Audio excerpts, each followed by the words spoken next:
This isn't a place for people like you. Security's down the hall. The nurse's voice sliced through the corridor. The boy stopped. His backpack slid down his shoulder. I'm not leaving, he said, low, calm. The nurse narrowed her eyes. Not leaving? You don't belong here. This is a hospital, not a shelter. Silence. He glanced past her to the girl in the wheelchair. Her head lifted. Their eyes met. I can help her, the boy whispered. Gasps from the parents nearby. Doctors froze mid-step. The nurse laughed under her breath. Bitter. Cruel. You? Help her? She's never walked. Not once. And she never will.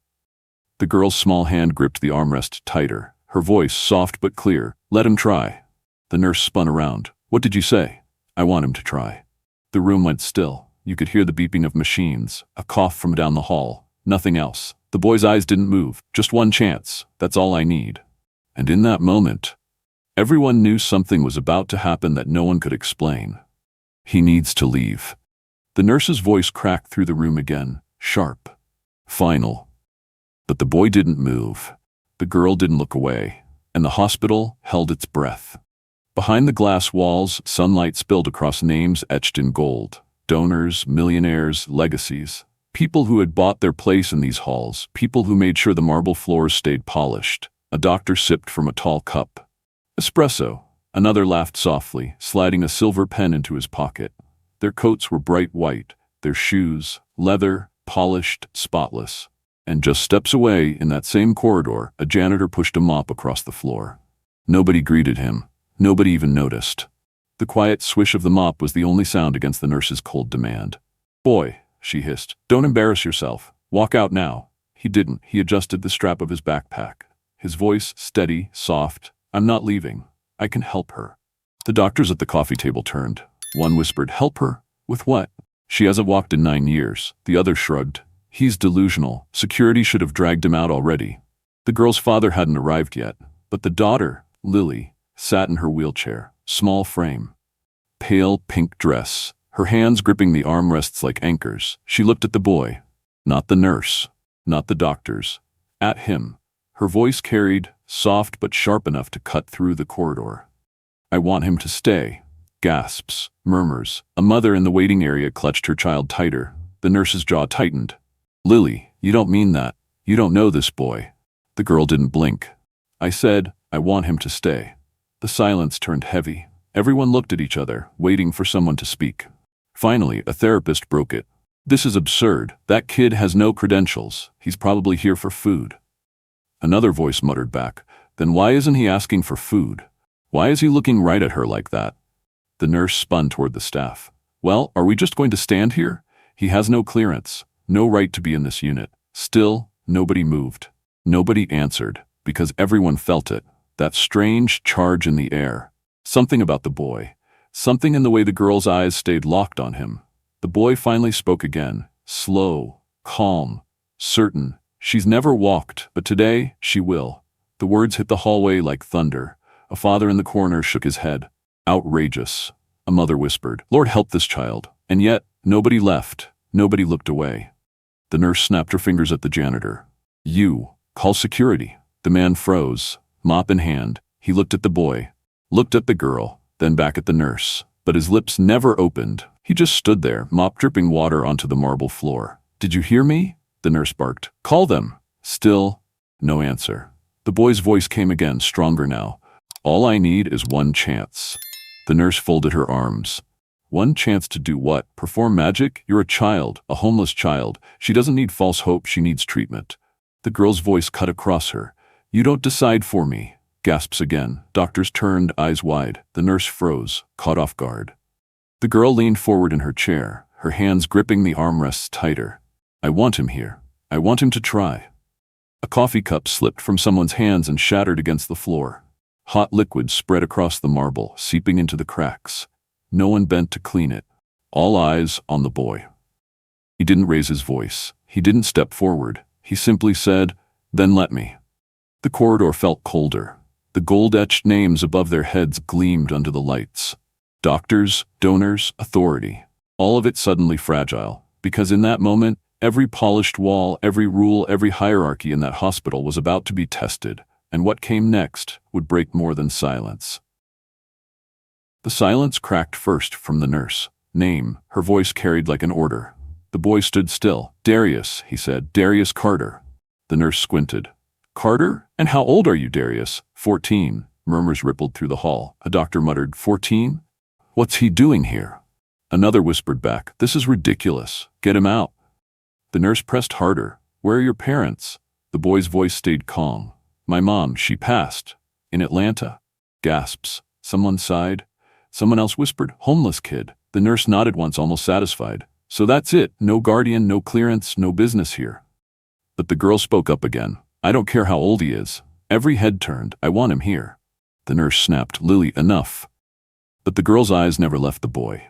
He knows things, she said quietly. What do you mean he knows things? The nurse snapped. He's a child off the street. He doesn't belong anywhere near this wing. The boy spoke again, voice low. I've been fixing things. Toys, crutches, wheelchairs. The janitor in the corner whispered under his breath. I've seen him, down at the shelter. Kid's got hands like an engineer. A doctor scoffed. Fixing toys doesn't make him a therapist. But another voice, softer. Then how's he standing so calm right now? Look at him. Look at her. The girl gripped the armrest. His name is Darius, and I want him to stay. The nurse's jaw tightened. Lily, you don't understand. You're the daughter of Dr. Robert Hammond. Do you know what that means? You can't risk your name on this. The child answered without hesitation. My name isn't the problem. A sharp intake of breath. Someone whispered, that's Hammond's girl. She's untouchable. Everyone knows it. And still she repeated, I want him here. The nurse folded her arms, voice dripping with pride. This unit runs by the book, and the book says he leaves. The boy lifted his head. Then maybe the book's wrong. The corridor gasped again. Wrong? The nurse echoed, her voice sharp. Boy, you think you can walk into this place and rewrite the rules? Darius answered steady, every word measured. I don't care about rules. I care about her. I can help her. The janitor murmured, Lord, this kid's not backing down. Parents whispered. Doctors exchanged glances. The nurse stood rigid, but unease crept into her eyes. Because what Darius knew, and no one else dared to believe, was about to turn her perfect, by-the-book system upside down. The nurse exhaled through her nose. Fine. Sit. Her tone was sharp, final. She grabbed a tray. 2 bottles of spring water. 2 packs of crackers. She set the first bottle down in front of Lily. Here, sweetheart. Cold. Fresh. Then she dropped an old paper cup onto the table in front of Darius. She filled it from the sink. Lukewarm. A mother in the corner whispered, they could have at least given him the same. Another muttered, don't waste sympathy. He's lucky they let him breathe in here. Darius said nothing. He wrapped his fingers around the flimsy cup. The water rippled inside. He sipped once, quietly. Lily frowned. Why didn't he get a bottle? The nurse stiffened. Because he doesn't need one. A therapist leaned toward another. Watch, this won't last. He's here for food, not therapy. The reply came quick. Exactly. Probably hungry. That's all this is. Another staff member walked past, glanced at Darius's backpack. Without a word, she slid it further down the bench, away from the others. The boy didn't reach for it, but Lily saw. Her face hardened. Why'd you move his bag? She asked. The volunteer forced a smile. Just making space. For what? Lily pressed. Silence. No answer. One father whispered, this is nonsense. The Hammond kid doesn't need this kind of company. Another mother replied under her breath, careful. She's watching everything. The room thickened with unease. Every small move, every whisper, every sideways glance, stacked one on top of the other. The nurse placed a hand on Lily's shoulder. Sweetheart, don't worry yourself. He won't be here long. Lily brushed her hand off. Stop talking like I can't hear you. I want him here. Gasps again. A young intern muttered, she's defending him? This is going too far. The nurse crossed her arms. Defending him won't change what he is. Darius finally spoke, steady as stone. What I am is someone who can help her. Murmurs rippled through the hallway. The janitor's mop bucket squeaked as he pushed it forward, shaking his head. Lord, they can't even see it. Not yet. The nurse's jaw tightened. Help her? With what? You've got no training, no education. You can't even get clean water in here without someone handing it to you. The boy's hand gripped the cup tighter. His voice was quiet, firm. I don't need a bottle of water to prove what I can do. A hush fell. Even the machine seemed to hum quieter. The small injustices kept piling up. But what none of them knew was that each one was only fueling what was about to come next. Every insult, every dismissal, every quiet laugh, stacking, building, until the moment Darius decided to answer in a way no one expected. "Leave before I call security." Nurse Price's voice rang out like a whip. The words slammed into the room. Parents shifted. Children stared. Every whisper died. But before anyone could move, Lily shouted back, "Wait, I want him to try." Gasps rolled through the hall like a wave. A mother pressed her hand to her mouth. A father muttered, "She can't be serious." Another parent shook his head. "That's Hammond's girl. What is she thinking?" The nurse stiffened. "Lily, don't you dare. I said I want him to try." Her voice was louder now. No hesitation, no fear. The nurse's face burned red. "This is not up for debate. He doesn't belong here. He doesn't belong near you." The boy's voice cut through her anger. Calm, even. "I'm not leaving." The nurse spun toward him. "You don't get a choice." "Then maybe you're not listening," he said. "I can help her." Murmurs burst around them. "The nerve of that kid. He's too calm. Doesn't he know who he's talking to? He's just looking for attention." And then the doors opened. Heavy. Loud. Dr. Robert Hammond entered. His white coat swung at his sides, his face stern, authority in every step. The room went silent. His eyes locked on Lily first, then the boy. Then the nurse, his voice low, dangerous. "Explain, now." The nurse straightened fast. "Dr. Hammond, this boy forced his way in, claims he can help Lily, won't leave, won't listen." Hammond's gaze sharpened.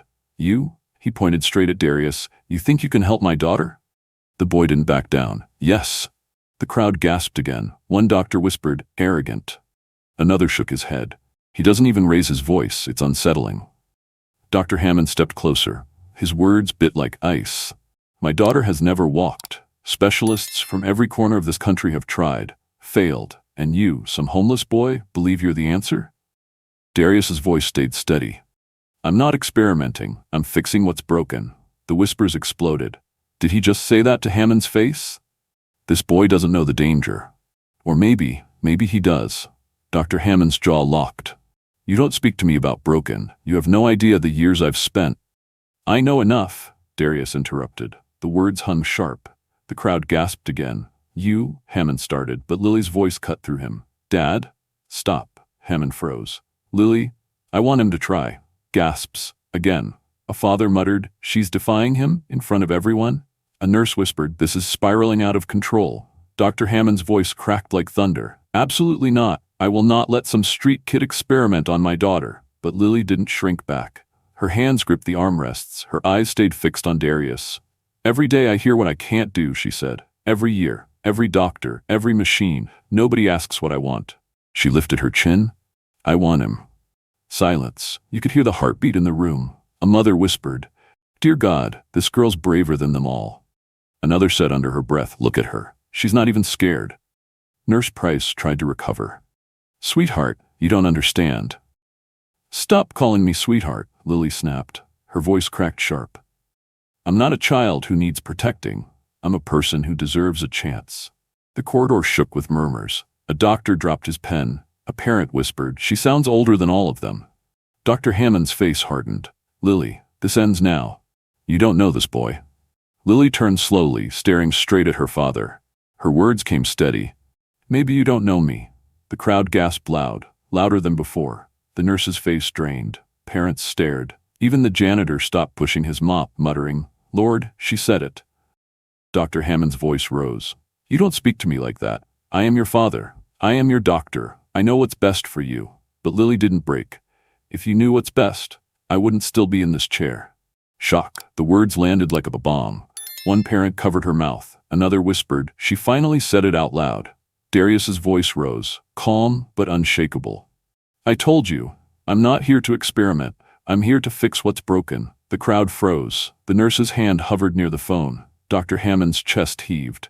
Lily's eyes never left Darius. The tension was unbearable, and in that moment, everyone knew something impossible was about to unfold. The room trembled with voices, accusations, whispers, gasps, and then Darius reached for his backpack. The zipper sound was sharp. Everyone heard it. Heads turned. Parents leaned forward. Nurse Price narrowed her eyes. "What do you think you're doing?" she snapped. Her voice echoed off the marble. Darius didn't answer. He dropped the bag onto the floor. He pulled something out. Metal, fabric, rubber, elastic. Gasps spread. What is that? Looks like trash. He dragged junk in here? The nurse scoffed loud. Scrap. That's all it is. Scrap. Darius raised it in his hands, his voice calm, firm. This isn't scrap. It's a brace, a support. I built it for her. Shock rippled across the hall. A therapist muttered, You built? From what? Another doctor shook his head. It's unsafe, dangerous. Darius stood steady. Metal rods from broken chairs, elastic from the shelter, rubber soles from shoes no one wanted. I stitched it all together, piece by piece. The nurse barked, And you thought this contraption belongs in a hospital? Do you have any idea how reckless this is? His voice didn't rise. I know it looks rough, but it's stronger than it looks. I made it to carry weight, to support, to hold steady. Lily leaned forward in her chair, her voice soft but clear. Show me. The nurse spun on her. Lily, absolutely not. Do you know what you're asking? The girl didn't waver. I said, show me. The room froze. Every doctor, every parent, silent. Dr. Hammond stepped forward, his face thunder. You don't touch her. You don't lay a hand on my child. But Lily's voice cut through him. Dad, stop, please. He stared at her, his jaw locked, but she didn't back down. Every doctor tells me what I can't do, she said. Every day I hear it. You can't walk, you can't stand, you can't try. Nobody asks what I want, and I want him to try. The crowd erupted in whispers. She's defying her father? In front of everyone? The Hammond girl, siding with him? The nurse raised her voice again. Sweetheart, you don't understand? Lily's reply cracked sharp. Stop calling me sweetheart. I'm not broken porcelain. I'm a person, and this is my choice. Gasps. A mother covered her mouth. A father muttered, She sounds older than all of them. The nurse turned to Darius. And you think this thing you built can do what science hasn't? You think you can walk in here and rewrite medicine? Darius answered, calm as stone. I don't care about titles. I don't care about coats. I care about her. And I built this for her. A hush fell. Dr. Hammond's voice cracked like thunder. You don't speak about my daughter like you know her. Darius's eyes lifted. I don't have to know her. I know her pain. I know what it means to be told you can't. I've lived it. Every day. The crowd stirred. The janitor whispered, He's not lying. I've seen that boy fix crutches, wheelchairs, toys no one else could fix. Kids got hands blessed by God. Dr. Hammond snapped. Enough. His hands slammed against the counter. You are a child, 14 years old. You have no right to be here. Darius's voice rose, still steady. Then tell me why every doctor failed her. The words landed heavy. Gasps, murmurs. One mother whispered, He just said what nobody else would. Another muttered, He's right, she's still in that chair. Hammond's face darkened. How dare you? But Lily cut him off. Dad, stop fighting him for once, just stop. Her voice broke through like glass. Sharp, final. The father froze. The nurse pressed her lips tight. The room held still. And then? Lily repeated softer. Show me. Darius knelt by her chair, his hands steady, the brace in his grip. The nurse hissed, If you touch her, I swear I'll... Lily snapped. Let him. Gasps again. Darius spoke low, to Lily only. This may feel strange, but it's made for you. He slid the brace onto her leg, strapped it snug, not clumsy, not rushed, every move practiced. Dr. Hammond whispered, almost to himself, How is he fitting it like that, with no training? Darius answered without looking up. I learned by fixing what no one else bothered fixing. Crutches, braces, toys. If it had joints, if it had weight, I learned it. A doctor muttered, That's not luck, that's skill. Another whispered, Weeks, months, maybe. The nurse shook her head furiously. This is dangerous, this is unacceptable. But Lily's hand gripped the armrest tighter. Keep going. Darius tightened the last strap, fastened the last buckle. The girl sat there, the brace locked in place, her eyes wide. The crowd held its breath. Even Dr. Hammond's anger cracked into something else. Confusion, doubt, fear. He whispered, almost shaking. How did you do this? Darius stood, met his eyes, and said simply, Because no one else would. The words sank into the silence. No one dared speak, no one dared move, because what was about to happen was something the hospital had never seen before. And when she took her first step, it stopped every heartbeat in that room cold. The room was frozen. No one moved, no one breathed, until Lily's hand gripped the side of her chair. Her knuckles turned white, her body leaned forward, her foot pressed against the floor. Gasps ripped through the hall. She's trying. No, it can't be. And then it happened. One step. Shaky. wobbly. But a step. The room erupted in noise. A mother clutched her chest. "Dear Lord." A child shouted, "She's walking." Phones shot into the air, recording every second. Second step. Her legs trembled, brace holding her steady. A father muttered, "I've been coming here for years. I've never seen anything like this." Another whispered, that boy just changed everything." Third step, toward her father. Dr. Hammond's eyes widened. He stumbled backward, his hands shaking. "Lily." His voice cracked. How are you?" She looked up, tears gathering in her eyes. "Because I wanted to." She gasped for air. "Because you let me try." Applause thundered. Children cheered. Parents shouted through tears, "Get this on camera now. The Hammond girl is walking, she's walking." Even some of the doctors, stunned, raised their phones. "This is history," one whispered. "Impossible. But we're watching it." Lily took another step, and another. Her arms shaky but her face blazing with determination. Nurse Price staggered forward. Her voice shook. I was wrong." She turned toward Darius, her hand trembling. "I owe you an apology." But Darius didn't take her hand. He didn't even look at her. His voice stayed quiet, firm. "Don't apologize to me. Apologize to her." Gasps again. Every head turned. The nurse froze. Finally, she faced Lily. Her lips trembled. "Lily, I'm sorry." The girl's face softened. She nodded once. "Don't be sorry. Just see me next time." The nurse covered her mouth, tears sliding down. Parents in the corner whispered, "That girl's stronger than anyone here." Lily took another step closer to her father, her voice unshaken. "You said it was impossible. Everyone said it was impossible. But look at me now." Dr. Hammond's body shook. His voice cracked, broken. "I don't understand. How is this happening?" Darius answered, simple. "Because nobody else tried." The father swallowed hard. "Where did you learn this? Where did you—" The boy's voice carried across the silence. "When you've got nothing, you learn how to build everything." The words cut deep, into the crowd, into Hammond, into every person who ever doubted him. A mother whispered, that line belongs in a book." A father muttered, "That boy isn't just fixing legs, he's teaching us all." Dr. Hammond's eyes lowered, for the first time, humble. "Thank you," he said quietly. But Darius didn't answer. He stepped back, the noise of applause crashing over him. Parents surrounded Lily, cheering, some crying, some still in shock. Children clapped their hands, chanting her name. Doctors exchanged stunned looks, whispering furiously. "This changes everything. If a boy can build that from scraps, what does that mean for us? Medicine has no excuse anymore." Nurse Price sank into a chair, covering her face. The janitor leaned against his mop, shaking his head slowly. Didn't need a coat, didn't need a title. All he needed was belief. Lily steadied herself, eyes still locked on her father. "Dad, you spent years saying no, but one boy gave me yes." The words silenced even the applause. Dr. Hammond's lips trembled. He whispered, "I failed you." Lily's voice broke but held strong. "You didn't fail me. You just stopped believing." He didn't. The boy's face remained calm. No pride. No arrogance. Just truth. And as Lily took another small step, the hospital's rules, pride, and silence cracked wide open. Because this wasn't the end. This was only the beginning. And it would not be the last time Darius and Dr. Hammond stood face to face. The rehab room never felt the same after that day. Because once you watch a girl take her first step, you can't unsee it. And you can't unfeel the silence that followed. Later that evening, on the hospital steps, Dr. Hammond caught up with Darius. The boy sat with his backpack hugged close, eyes on the pavement. Hammond cleared his throat. "Darius." No answer. "Darius, look at me."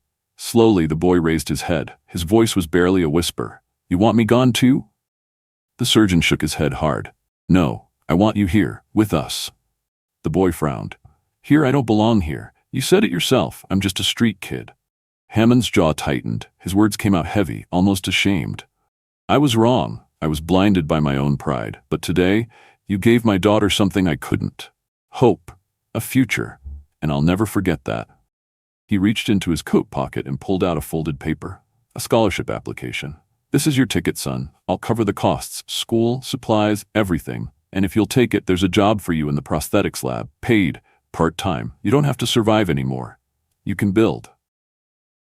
Darius stared at the paper. His hand trembled. "Why me?" Hammond's reply was quiet, almost a confession.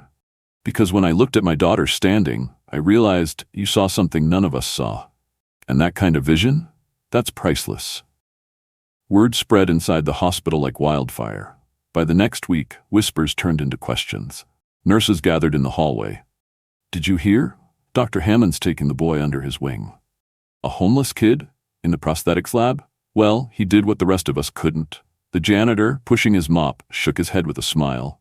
"Told y'all, that boy had something in him, y'all just didn't want to see it." Days later, Lily found Darius sitting on the lab floor, surrounded by wires and scraps. She wheeled up beside him. "You're really staying, huh?" she asked. He gave a half smile. "Looks like it. Unless they kick me out again." She laughed. "Not this time. Not after what you did." He looked at her brace, now lying across the table. "That wasn't just me. That was you too. You trusted me. Nobody else would've." She tilted her head. "Maybe that's because I know what it feels like, to be counted out before you even start." Her words hung in the air. Two kids, different worlds, sharing the same truth. Soon, they weren't just fixing braces, they were redesigning them. In the lab, scraps turned into sketches, sketches into prototypes, prototypes into breakthroughs. One afternoon, Lily pointed at his notebook. "Wait, add another strap here. Kids like me. We need extra balance." Darius nodded. "Good catch. You've got the eye for this too." A passing doctor paused. He muttered to a colleague, "Look at that. Surgeon's daughter and a homeless boy, building side by side." The other replied, "Yeah, funny how genius doesn't always come with a title." It didn't take long for cameras to arrive. Local news crews set up outside the hospital. Reporters shouting questions. "Darius, where did you learn this?" "Lily, how did it feel to take your first step?" Her answers shook people across the country. "It felt like someone finally believed I could." That soundbite hit every channel: CNN, NBC, Fox, TikTok, clipped, shared, reposted. At the shelter where Darius once gathered around a dusty TV, they watched him standing beside Lily, both smiling. One little boy whispered, "That's him. That's the kid from here." Another shouted, "If he can do it, maybe I can too." The volunteers wiped their eyes, because they knew hope just got planted inside a dozen little hearts. Even the janitor, the one always watching from the corners, told the story everywhere he went. "I was there. I saw it. A boy walk in with nothing but a backpack and walk out changing history." But through it all, Darius never bragged, never raised his voice, never demanded credit. Whenever reporters asked him what this meant, his answer never changed. When you've got nothing, you learn how to build everything. The hospital changed. The staff softened. Parents started asking for him by name, and children reached out for him with eyes full of hope. But Darius never let it get to his head, because he knew this wasn't just about Lily. It was about every kid who had ever been told no. And together, with Lily sketching and him building, they were turning no into yes. And if you thought this was the end of Darius's story, you'd be wrong. Because what came next reached far beyond Boston. Did you feel that? Did you feel the way the room froze when Lily took those steps? Because let's be real, this wasn't just about a hospital. This was about every single person who's ever been told, "You don't belong here. You're not good enough. Stay in your place." And let me ask you something. Have you ever been that person? The one counted out, the one overlooked, the one pushed aside, not because of what you could do, but because of what you looked like, where you came from, or what you didn't have. If you have, drop your story in the comments right now. I want to hear it. I'm reading every single one. Because listen, somebody out there needs your story. Somebody scrolling right now, tired, broke, feeling invisible. They need to know they're not alone. And maybe your comment, maybe your words, could be the thing that keeps them pushing one more day. So don't hold back. Tell it. Right here, right now. And hey, if this story of Darius and Lily lit a fire in you, if it reminded you that compassion always beats status, then do me a favor. Hit that subscribe button. Not for me. For the next kid who needs a voice. For the next parent who needs a reason to hope. For the next community that's still waiting for someone to believe in them. Because here, this channel is about stories that matter. Stories where the underdog rises. Stories where the overlooked become the answer. And trust me, you don't want to miss what's coming next. So what's your take on this? Drop it below. I'll be right there with you, reading every single one.